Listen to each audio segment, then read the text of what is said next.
Burlington's September session of town meeting is fast approaching. To get everyone up to speed, Town Clerk Amy Warfield came to our BCAT studio last week to tape a series of informational segments about the various warrant articles. Warfield had held such sessions before past town meetings out in the community, but decided this time around to try something new. Up to this point, basically what I did is I set up a series of evening meetings. The proponents would come in, give a presentation kind of just like they did here, and let people ask questions in person. It was a little bit more robust because people were able to ask and there was some conversation allowed. But one of the biggest questions I always got asked by people who were not able to attend was, is it going to be on BCAT? Mainly because you guys are a great vehicle for getting information out, but in people's time frame. And so I decided we'd do kind of a review of all the warrant articles using your studio and bringing people in here to kind of talk about what those issues were.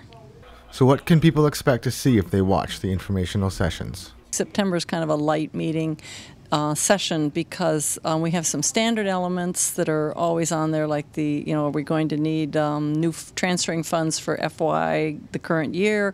Are we going to being able to fund the MWRA debt service, setting up the town election for April? But this time around we also have a bylaw article dealing with how town meeting member vacancies are filled. We have a zoning article regarding the Northwest Park PDD, and then a couple of financial articles dealing with the transportation subsidy in terms of what are we going to do for residents here in town, and also a school amendment to the school budget. Finally, Warfield said these sessions are meant to answer potential questions ahead of town meeting and get both members and petitioners ready for a fruitful discussion.